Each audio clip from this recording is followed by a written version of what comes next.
राधा कृष्ण की विख्यात प्राण सखी, उपासिका और वृषभानु नामक गोप की पुत्री थी। राधा कृष्ण शाश्वत प्रेम का प्रतीक है। राधा की माता कीर्ति के लिए वृषभानु पत्नी शब्द का प्रयोग किया जाता है। पद्म पुराण ने इसे वृषभानु राजा की कन्या बताया है। ये राजा जब यज्ञ की भूमि साफ कर रहा था, इसे भूमि कन्या के रूप में राधा मिली। राजा ने अपनी कन्या मानकर इसका पालन पोषण किया।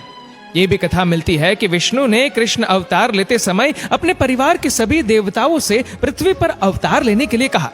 तभी राधा भी, जो चतुर्भुज विष्णु की अर्धांगिनी और लक्ष्मी के रूप में वैकुंठ लोक में निवास करती थी, राधा बनकर पृथ्वी पर आई। राधा को कृष्ण की प्रेमिका और कहीं कहीं पत्नी के रूप में माना जाता है। ब्रह्मवैवर्त के पुराण के अनुसार राधा कृष्ण की सखी थी और उसका विवाह रापान अथवा रायण नामक व्यक्ति के साथ हुआ था। अन्यत्र राधा और कृष्ण के विवाह का भी उल्लेख मिलता है। कहते हैं राधा अपने जन्म के समय ही वयस्क हो गई थी। ब्रज में राधा का महत्व सर्वोपरि है। राधा के लिए विभिन्न उल्लेख मिलते हैं। राधा के पति का नाम ब्रह्मवैवर्त पुराण के अनुसार रायण था। अन्य नाम रापान और अयन घोष मिलते हैं।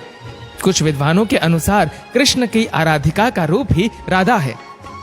आराधिका शब्द में से अ हटा देने से राधिका बनता है। राधा जी का जन्म यमुना के निकट स्थित रावल ग्राम में हुआ था। यहाँ राधा का मंदिर भी है।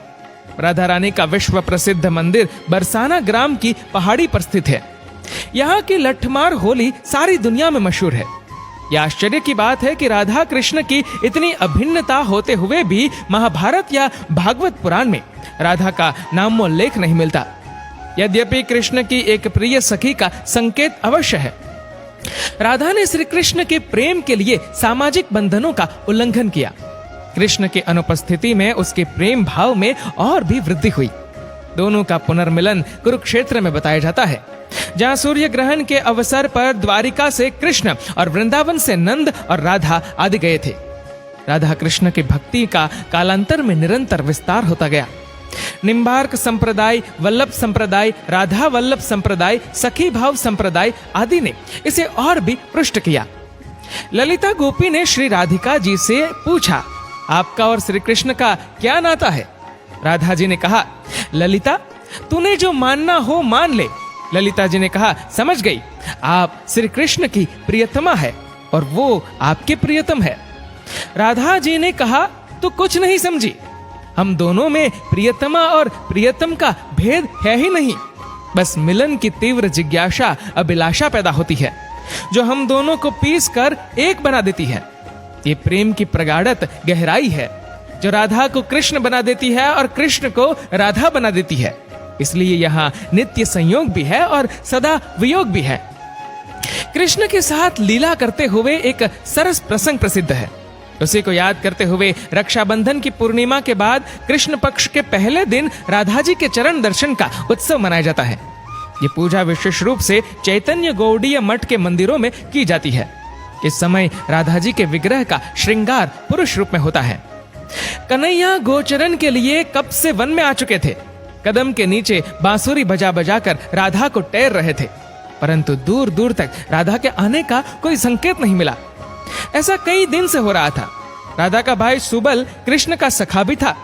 बार बार खेलने का हठ कर रहा था, पर कृष्ण जैसे अपने आप में नहीं थे। व्याकुलता बढ़ गई तो सुबल से आग्रह करने लगे, सखा कुछ करो, उसे बुला लाओ। सुबल खींचकर बोला, उसका पति अयन घोष गोप द्वार पर बैठा रहता है। लड़का ननंदे, जटीला और कुटीला आंगन में उस पर नजर रखे रहती है। कैसे आए वह? रोज रोज बुलाकर तुमने सारे घर को उसका शत्रु बना दिया है। बस बहुत हो गया। कृष्ण अधीर हो गए।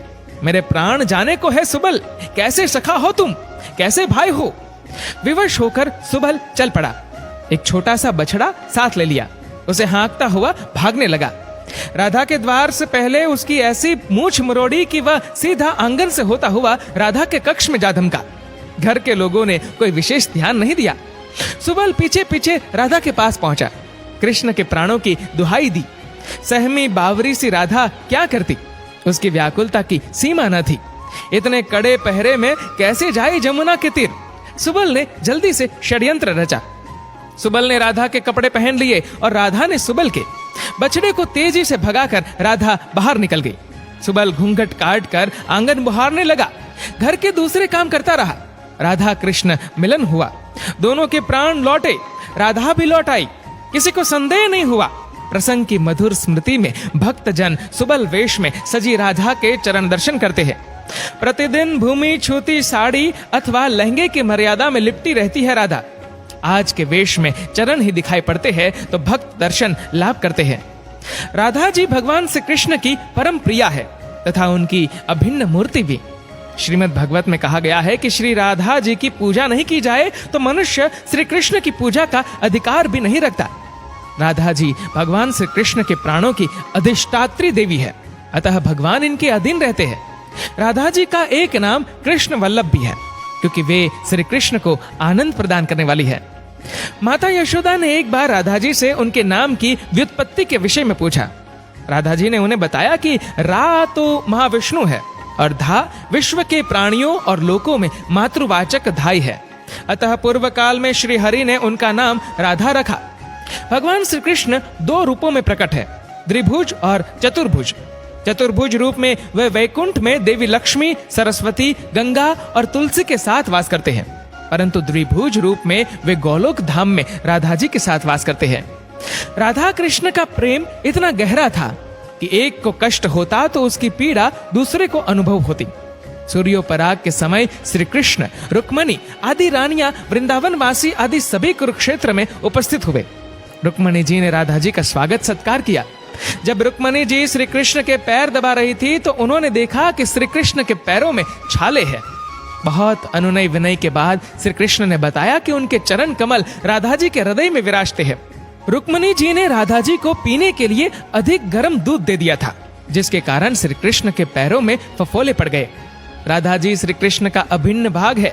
इस तथ्य को इस कथा से समझा जा सकता है कि वृंदावन में श्री कृष्ण को जब दिव्य आनंद की अनुभूति हुई तब वह दिव्यानंद ही साकार होकर बालिका के रूप में प्रकट हुआ और श्री कृष्ण की ये प्राण शक्ति ही राधा जी है। राधा जन्माष्टमी के दिन व्रत रखकर मंदिर में यथाविधि राधा जी की पूजा करनी चाहिए तथा श्री राधा मंत्र का जाप करना चाहिए। राधा जी लक्ष्मी का ही स्वरूप है, अतः इनकी पूजा से धन धान्य व वैभव प्राप्त होता है। राधा जी का नाम कृष्ण से भी पहले लिया जाता है। राधा नाम के जाप से श्री कृष्ण प्रसन्न होते हैं और भक्तों पर दया करते हैं। राधा जी का श्री कृष्ण के लिए प्रेम निस्वार्थ था तथा उसके लिए वे किसी भी तरह का त्याग करने को तैयार थी। एक बार श्री कृष्ण ने बीमार होने का स्वांग रचा। सभी वैद्य एवं हकीम उनके उपचार में लगे रहे, परंतु श्री कृष्ण की बीमारी ठीक नहीं हुई। वैद्यों के द्वारा पूछे जाने पर श्री कृष्ण ने उत्तर दिया कि मेरे परम प्रिय की चरण धूलि ही मेरे बीमारी को ठीक कर सकती है। रुक्मणी आदि रानियों ने अपने प्रिय को चरण धूलि देकर पाप का भागी बनने से इनकार कर दिया। अंततः राधा जी को ये बात कही गई तो उन्होंने ये कहकर अपनी चरण धूलि दी कि भले ही मुझे 100 नरकों का पाप भोगना पड़े तो भी मैं अपने प्रिय के स्वास्थ्य लाभ के लिए चरण धूलि अवश्य दूंगी। कृष्ण जी का राधा से इतना प्रेम था कि कमल के फूल में राधा जी की छवि की कल्पना मात्र से वो मूर्छित हो गए। तभी तो विद्वत जनों ने कहा, राधा तू बड़ी भागनी, कौन पुण्य तुम किन, तीन लोक तारन तरन सो तोरे आधीन। दोस्तों, इस कहानी को लेकर आपकी क्या राय है नीचे कमेंट करके जरूर बताएगा। और अगर आपको ये वीडियो अच्छा लगा हो तो इस वीडियो को लाइक करेगा, शेयर करेगा ज्यादा से ज्यादा लोगों तक, और ऐसी ही और